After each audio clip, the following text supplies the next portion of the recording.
ജിഹാദ് എന്ന വാക്ക് കേൾക്കുമ്പോൾ മാധ്യമങ്ങൾ നമ്മോട് ആവശ്യപ്പെടുന്നത് നിങ്ങൾ IS-നെ കുറിച്ച് ചിന്തിക്കണമെന്നാണ്. ഇവിടെ നേരത്തെ വിശദീകരിക്കപ്പെട്ട ഒരൊറ്റ ജിഹാദും മാധ്യമങ്ങൾ നമ്മളോട് ആവശ്യപ്പെടില്ല ചിന്തിക്കാൻ, മറിച്ച് IS-ൻ്റെ പേര് ആണ് നമ്മോട് ചിന്തിക്കാൻ ആവശ്യപ്പെടുക. അവിടെ ഒരു സംശയത്തിന് നമുക്ക് ഉത്തരം ലഭിക്കേണ്ടതുണ്ട്. IS പറയുന്നത് ഞങ്ങൾ ചെയ്യുന്നത് ജിഹാദാണ് എന്നാണ്. അവരുടെ നേതാക്കന്മാർ പ്രഖ്യാപിക്കുന്നതും പ്രസ്താവന ഇറക്കുന്നതും ഞങ്ങൾ ഇസ്ലാമിനു വേണ്ടി നിലകൊള്ളുന്നവരാണ് എന്നാണ്. IS യഥാർത്ഥത്തിൽ ഇസ്ലാമാണോ? അവർ നടത്തുന്നത് ജിഹാദാണോ? വ്യക്തമായൊരു ഉത്തരം നമ്മൾ പ്രതീക്ഷിക്കുന്നു. നമ്മോടൊപ്പം ചേരുന്നു PN അബ്ദുറഹ്മാൻ അബ്ദുൽ ലത്തീഫ്. ISIS പോലെയുള്ള സംഘങ്ങൾ അവ ഒരിക്കലും ഇസ്ലാമുമായി ബന്ധമില്ല എന്ന് മാത്രമല്ല, ഇസ്ലാമിക പ്രമാണങ്ങൾ പരിശോധിച്ചാൽ തന്നെ അവയുടെ എല്ലാ പ്രവർത്തനങ്ങളും ഇസ്ലാമിക അധ്യാപനങ്ങൾക്കെതിരാണ് എന്നും മാത്രമല്ല അവ ഏറ്റവും കൂടുതൽ ആക്രമിച്ചിട്ടുള്ളതും എതിർത്തിട്ടുള്ളതും ഇസ്ലാമിനെയാണ്. അവരുടെ ആക്രമണങ്ങൾക്ക് ഇരയായി മരണപ്പെട്ടിട്ടുള്ളവരുടെ എണ്ണം നോക്കിയാൽ അതിലും ഏറ്റവും കൂടുതൽ വരുന്നത് മുസ്ലിം സമൂഹം തന്നെയാണ് എന്ന് നമുക്ക് മനസ്സിലാക്കാൻ സാധിക്കുന്നതാണ്.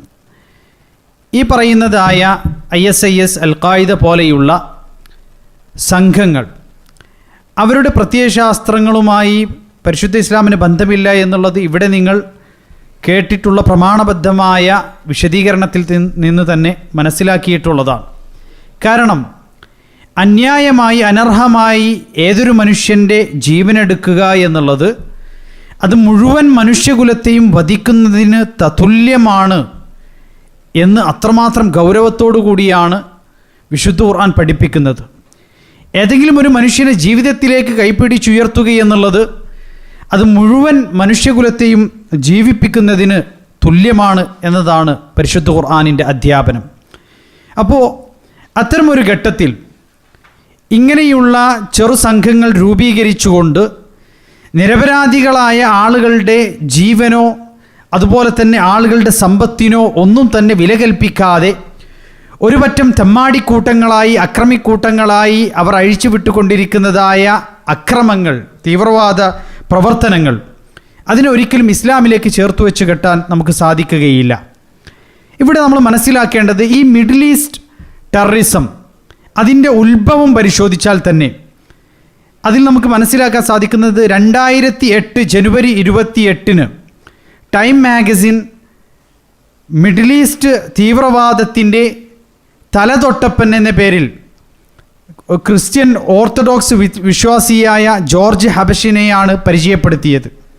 കാരണം ജോർജ് ഹബഷ് ഫലസ്തീൻ്റെ വിമോചനത്തിന് വേണ്ടി നമുക്കറിയാം ഇസ്രയേലിൻ്റെ അതിക്രമങ്ങൾ നേരിടേണ്ടി വന്ന ഫലസ്തീനിലുള്ള ക്രൈസ്തവരാകട്ടെ മുസ്ലിമീങ്ങളാവട്ടെ അതുപോലെ തന്നെ അവിടെയുള്ള മറ്റു ജൂതന്മാരാകട്ടെ എല്ലാവരും തന്നെ സ്വാഭാവികമായും ഇസ്രയേലിൻ്റെ വിധ്വംസക പ്രവർത്തനങ്ങളെ എതിർക്കുന്നവരായി നല്ലൊരു ശതമാനം ആളുകൾ അവിടെ ഉണ്ടായിരുന്നു.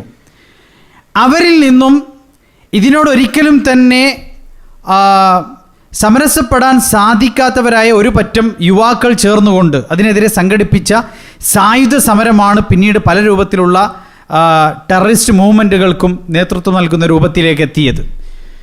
ഇത് പറയാനുള്ള കാരണം ഇസ്ലാമിൽ ഒരിക്കലും ചാവേർ ആക്രമണങ്ങളോ അതുപോലെ തന്നെ അത്തരത്തിലുള്ള നിരപരാധികളെ കൊന്നെടുക്കുന്ന രൂപത്തിലുള്ള യുദ്ധമുറയോ ഒളിപ്പോരോ ഒന്നും തന്നെ ഇല്ല.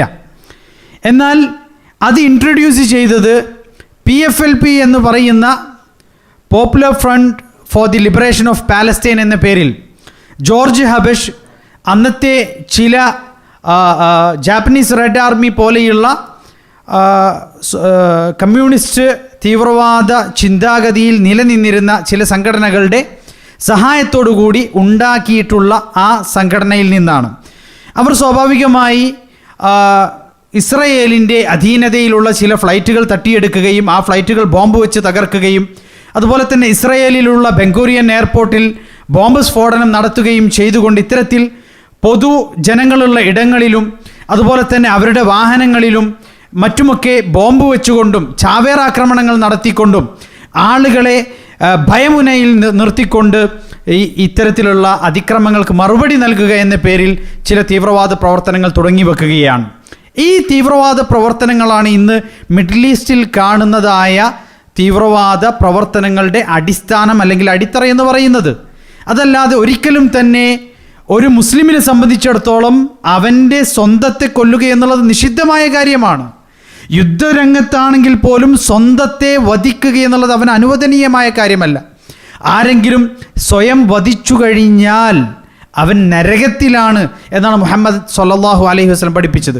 യുദ്ധരംഗത്ത് ഒരു മനുഷ്യൻ അയാൾ നരകത്തിലായിരിക്കും എന്ന് പ്രവാചകൻ സ്വല്ലല്ലാഹു അലൈഹി വസല്ലം പറഞ്ഞപ്പോൾ അദ്ദേഹത്തിൻ്റെ പിന്നാലെ സ്വഹാബാക്കൾ പോകുകയും ആ മനുഷ്യൻ യുദ്ധരംഗത്ത് മുറിവേറ്റ് വീണപ്പോൾ സ്വന്തം ആയുധം ഉപയോഗിച്ചുകൊണ്ട് അത് ശരീരത്തിൽ തറച്ചുകൊണ്ട് ആത്മഹത്യ ചെയ്യുകയും ആ ആത്മഹത്യ ചെയ്തത് കാരണത്താൽ അദ്ദേഹം നരകത്തിലാണ് എന്ന് നബി കരീം സ്വല്ലല്ലാഹു അലൈഹി വസല്ലമ പറഞ്ഞ ആ കാര്യം അവർക്ക് അവിടെ ബോധ്യപ്പെടുകയും ചെയ്തത് ഹദീസുകളിൽ വന്നിട്ടുണ്ട്.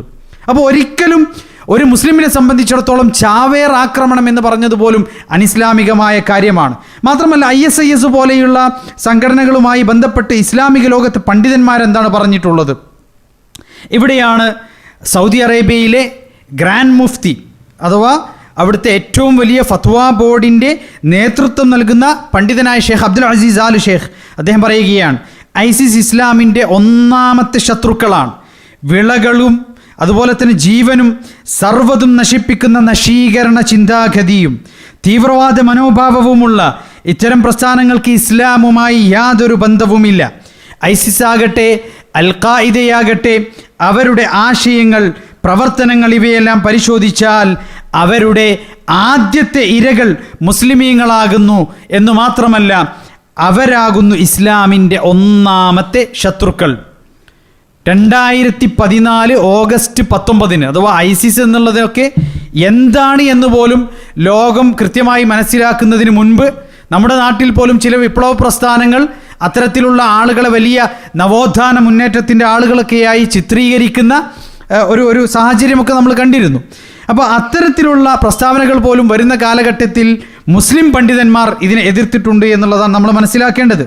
മാത്രമല്ല ഇന്ന് മദീനത്ത് ഏറ്റവും വലിയ ഹദീസ് പണ്ഡിതനായ മുഹദ്ദിസുൽ മദീന ഷെയ്ഖ് അബ്ദുൽ മുഹ്സിൻ അബ്ബാദ് അദ്ദേഹം പറയുകയാണ്, അവരുടെ പ്രവർത്തനങ്ങളും ചെയ്തികളും ഖവാരിജുകളുടെ ചെയ്തികളും പ്രവർത്തനങ്ങളുമാണ്. ആരാണ് ഖവാരിജുകൾ? നബി കരീം സ്വല്ലല്ലാഹു അലൈഹി വസല്ലം കിലാബു അഹ്ലിന്നാർ, നരകത്തിലെ നായകൾ എന്ന് വിളിച്ചവരാണ് ഖവാരിജുകൾ.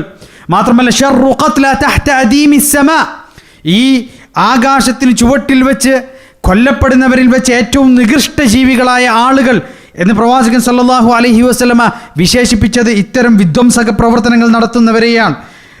ഇങ്ങനെ തുടങ്ങി ഒരുപാട് പണ്ഡിതന്മാരുടെ ഉദ്ധരണികൾ ഈ വിഷയത്തിൽ നമുക്ക് കാണാൻ സാധിക്കുന്നതാണ്.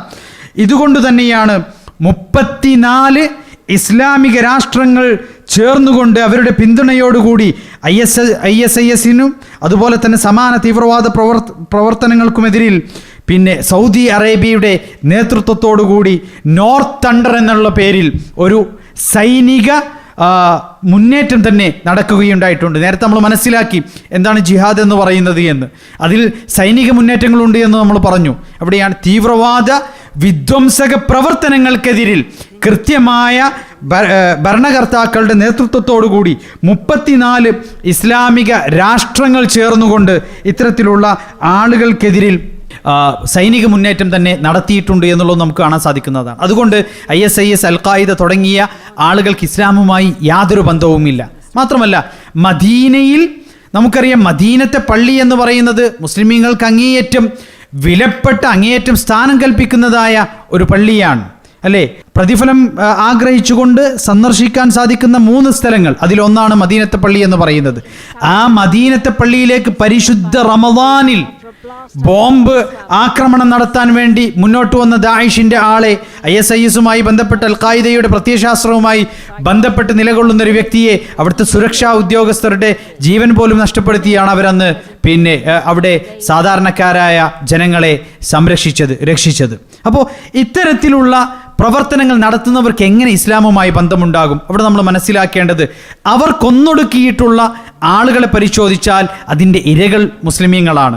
മറ്റൊന്ന് നമ്മളിവിടെ ശ്രദ്ധിക്കേണ്ടത്, ഇവരുപയോഗിക്കുന്ന ആയുധങ്ങളൊന്നും തന്നെ അത് ഇസ്ലാമിക രാഷ്ട്രങ്ങളിലോ ഇസ്ലാമിക ലോകത്തോ ഉണ്ടാക്കപ്പെട്ടവയല്ല. ആരാണ് ഇവർക്ക് ആയുധങ്ങൾ നൽകുന്നത്? ആരാണ് ഇവരെ വളർത്തിക്കൊണ്ടുവരുന്നത്? ഇതൊരു വലിയ ചോദ്യമാണ്. അതിനു പിന്നിൽ ലോകത്ത് ആയുധ കച്ചവടങ്ങൾ നടത്തിക്കൊണ്ടിരിക്കുന്നവരായ ഒരുപാട് രാഷ്ട്രങ്ങളുണ്ട്.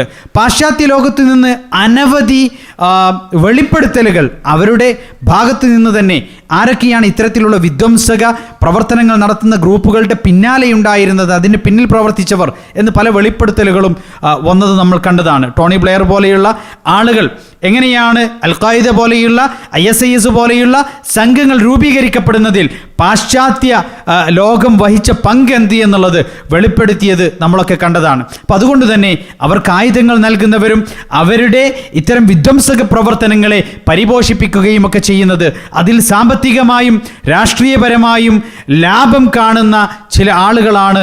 ആയുധ കച്ചവടത്തിനും മറ്റുമൊക്കെ പിന്നിൽ പ്രവർത്തിക്കുന്ന പലരുമാണ് എന്നുള്ള വസ്തുത കൂടി ഇതിനോടൊപ്പം നമ്മൾ ചേർത്ത് മനസ്സിലാക്കേണ്ടതാണ്. വസ്സല്ലല്ലാഹു അലാ നബിയിന മുഹമ്മദ്. അൽഹംദുലില്ലാ, കാര്യങ്ങൾ ഇവിടെ വളരെ വ്യക്തമായിരിക്കുകയാണ്. ഇസ്ലാം പഠിപ്പിച്ച ജിഹാദിൽ ഒരു സായുധ സമരം മാത്രമല്ല ഉള്ളത് എന്ന് നാം മനസ്സിലാക്കി. സായുധ സമരത്തിന് ഒരുങ്ങുമ്പോൾ തന്നെ ഒട്ടനവധി നിബന്ധനകൾ പാലിച്ചുകൊണ്ട് മാത്രമേ അതിലേക്കൊരു ഭരണാധികാരിക്ക് തന്നെ പോകാൻ പാടുള്ളൂ എന്നും മനസ്സിലാക്കി കഴിഞ്ഞു. ഭീകരവാദ പ്രവർത്തനങ്ങൾ നടത്തുന്ന ധാരാളം സംഘങ്ങളും സംഘടനകളും അത് ഇസ്ലാമികമായ അടിത്തറകൾ പാലിച്ചുകൊണ്ടല്ല അവയൊന്നും പ്രവർത്തിക്കുന്നത് എന്നും മുസ്ലിങ്ങൾ ഒന്നടങ്കം പണ്ഡിതന്മാർ, നേതൃത്വം, മുസ്ലിം സമൂഹം തന്നെ അവരെ ഒറ്റപ്പെടുത്തിയിട്ടുണ്ടെന്നും അവർ ഇസ്ലാമല്ല എന്ന് പ്രവാചക വചനങ്ങൾ ഉദ്ധരിച്ചുകൊണ്ട് നമ്മളിവിടെ സ്ഥാപിച്ചു കഴിഞ്ഞു. അവരെല്ലാം മുസ്ലിങ്ങൾ എതിർത്തിട്ടുണ്ട് എന്നതിൽ അർത്ഥശങ്കക്കിടയില്ലാത്ത വിധം ഇവിടെ വ്യക്തമായി കഴിഞ്ഞു. വീണ്ടും എന്തുകൊണ്ട് ഇസ്ലാമിൻ്റെ പേരിൽ ഭീകരവാദ തീവ്രവാദ പ്രവർത്തനങ്ങൾ അത് ജിഹാദിൻ്റെ പേര് പറഞ്ഞുകൊണ്ട് സ്ഥാപിക്കപ്പെടുന്നു എന്നതിൻ്റെ കാരണവും അൽഹംദുലില്ലാ വിശദീകരിക്കപ്പെട്ടു കഴിഞ്ഞു.